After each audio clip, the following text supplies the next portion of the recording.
Lep pozdrav in dobrodošli na še enem liveu Kripto dnevno. To je live, ki ga imamo vsak dan ob 9. zjutraj na Patreonu. In če to spremljate kasneje preko YouTubea in se mi želite pridružiti v živo, so povezave spodaj v opisu in pripetem komentarju. Poleg tega pa se priporočam tudi za kakšen všeček, seveda, če vam je to všeč. In ne se pozabiti naročiti na moj kanal, da ne boste kakšnega posnetka tega livea zamudili.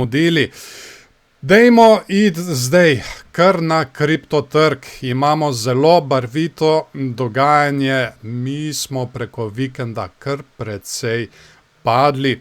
In to tudi kar precej preko mojih pričakovanj.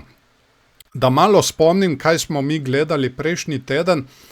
Prejšnji teden, dajmo pogledati kar enourni časovni interval, prejšnji teden smo mi gledali tale kanal. Smo delali zelo lep kanal, ki bi lahko bil tudi del bikovske zastave. Ampak to sem tudi poudarjal, dokler mi ne prebijemo tukaj katerekoli meje tega kanala, ne vemo nič. Mi lahko prebijemo zgornjo mejo, lahko prebijemo spodnjo mejo. In kaj se je potem zgodilo? Ob pričakovanju pozitivne novice glede Clarity Acta smo tukaj rasli in prišli točno do zgornje meje. In potem smo bili zavrnjeni, prišli točno do spodnje meje, se zadrževali nekaj časa in potem smo izgubili kanal. Zdaj preko včerajšnjega dneva smo spet šli testirati tole spodnjo mejo, tokrat kot odporno. In preko noči, preko današnje noči smo bili zavrnjeni in smo padli še nižje. Tako da, tukaj teh likvidnostnih območij ni več. Tukaj smo označili tole neckline mejo, tega dvojnega dna, smo šli že preko nje. Čaka nas še tole likvidnostno območje tukaj na okoli 76.000, če bomo slučajno šli naprej dol tole pobirati. In potem imamo naprej označena še tale območja na 74.800 in še naprej na 73.600. Tako da, mi tega kanala zdaj ne potrebujemo več, tole se ni izšlo. Zanimivo pa je, da ostajajo še vedno likvidnosti tukaj zgoraj. Vseh tistih ljudi, ki so stavili na padec. In to je likvidnostno območje tukaj na 82.500. Tako da še vedno lahko pride do preobrata. In gremo pobirati še tole naprej gor. Dajmo mi zdaj, kar se tiče dolgih, kratkih pozicij na Bitcoinu, lahko vidimo točno tukaj na enournem časovnem intervalu pri tem padanju, pri tej konsolidaciji, točno takrat, ko so začeli staviti na rast, smo mi potem padli dol. To se je zgodilo zdaj, preko te noči iz nedelje na ponedeljek. In zdaj trenutno ljudje kar stavijo na padec, tako kar se tiče Bitcoina, kot tudi Ethereuma. Bomo videli zdaj, kaj se bo začelo dogajati. Ali bomo šli mi pobirati še to likvidnostno območje na okoli 76.000, ali bomo zdaj doživeli kakšen obrat. Poleg tega mi zdaj delamo tukaj neke vrste bikovsko divergenco. Tukaj imamo dno, nižje dno, medtem ko tukaj pri RSI-ju dno in pa dno na nekje isti višini. Tale meja tukaj ostaja, je odporna. Bomo videli, če jo bomo šli zdaj preko tele bikovske divergence ponovno testirati. Poglejmo še 4-urni časovni interval, glede na to, da smo imeli vikend za nami. Ja, Bitcoin, kar se tiče dolgih, kratkih pozicij, zelo nevtralen. Zelo nevtralen. Tukaj lahko vidimo, se zadržujemo praktično na tem sredinskem območju. Ethereum, po drugi strani, pa globoko dol spodaj v negativnem območju. Tako da tukaj si bomo še pogledali še Ethereumu. Tukaj sem že večkrat omenil, lahko se zgodi, da se vse skupaj, še vedno to mislim, da se vse skupaj preobrne in bodo vsi ti ljudje kaznovani, zaradi tega, ker tako dolgega obdobja, kar se tiče Ethereuma, sem gledal nazaj po zgodovini, mislim, da še ni bilo.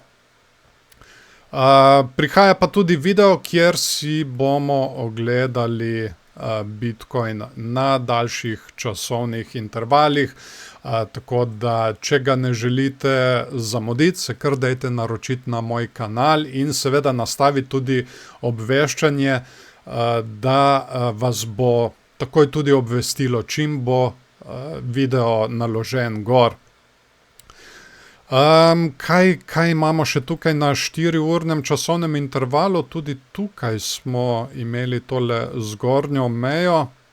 Samo malo, da vidim, kaj smo imeli tukaj. Ja, tukaj v bistvu padajoči klin, ampak smo ga prebili navzdol. Je pa zelo nesigurna situacija trenutno na trgih, tako da niti ne vem, koliko se dejansko splača označevanje teh vzorcev.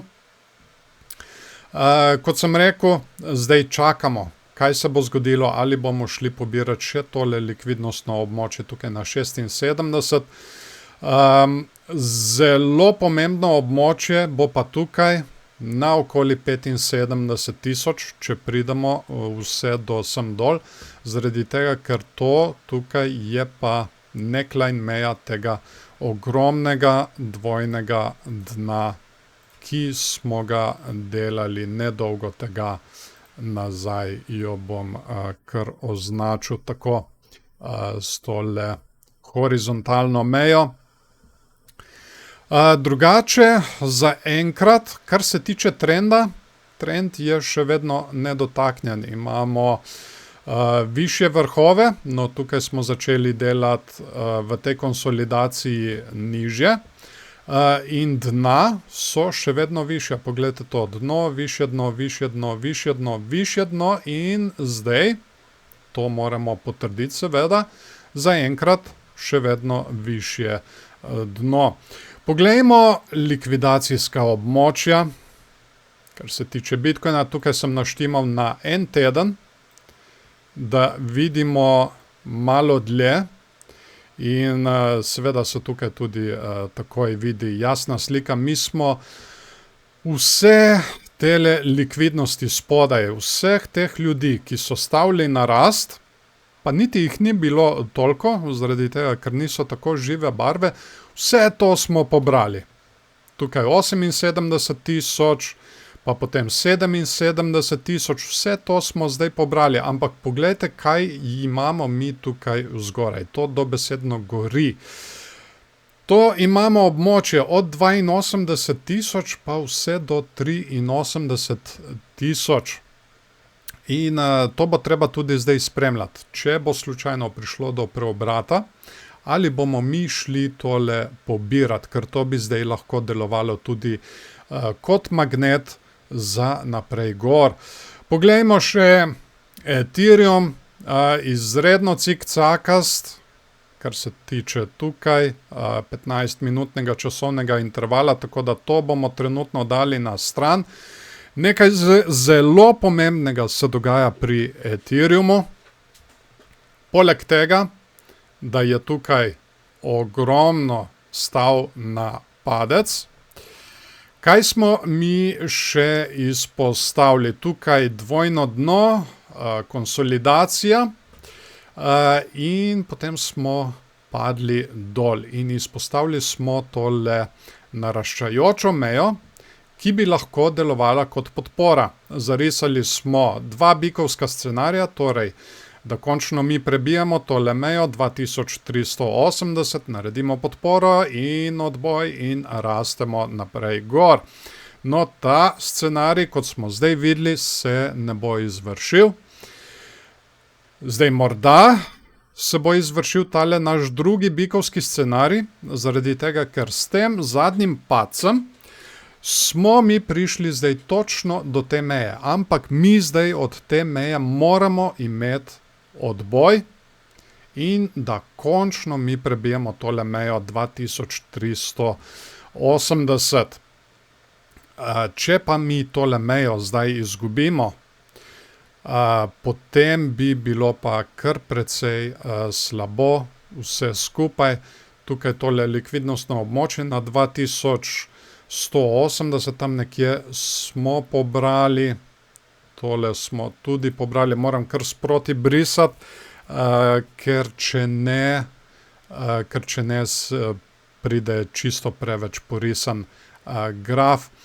Mi imamo pri Ethereum še vedno tole likvidnostno območje zgoraj, ki ga nismo pobrali, to je od vseh ljudi, ki so stavili na padec, na okoli 2460. Ampak, kot sem zdaj že večkrat poudaril, mi moramo zdaj videti tukaj odboj. Kaj imamo še tukaj? Tole nevarnost bi še rad izpostavil. Preko te nevarnosti bi mi lahko izgubili tudi tole naraščajočo linijo, naraščajočo mejo. Tukaj, na tem dnu, je ogromno ljudi stavilo na rast. Tako da tukaj, kaj imamo to za neko mejo? Točno 2000 in stop losse imajo lahko tudi tukaj na okoli 1960. To je zdaj velika nevarnost, da mi lahko izgubimo tole mejo. In če jo izgubimo, potem bi lahko padali tudi naprej dol, ne glede na to, koliko ljudi je tukaj stavilo na padec. Seveda, ta glavni kazatelj tukaj vsega je gibanje cene in to bomo spremljali še naprej. Tudi preko Patreona, če bo karkoli novega, bom jaz tam še dodatno spremljal, kot sem tudi preko vikenda, ko sem opozarjal na spodnjo mejo pri Bitcoin kanalu. Tako da, če se mi želite pridružiti tam, so povezave spodaj v opisu in pripetem komentarju. Če pa to spremljate kasneje preko YouTuba, se ne pozabite naročiti na moj kanal, da ne boste kakšnega posnetka tega live zamudili.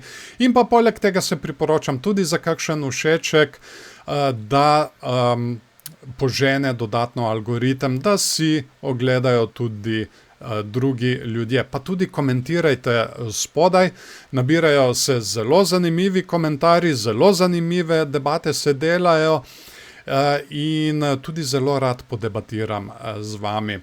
Tako, to bo tudi vse za danes. Jaz vam želim en lep začetek tedna in se vidimo ponovno jutri zjutraj ob 9. Čau, čau.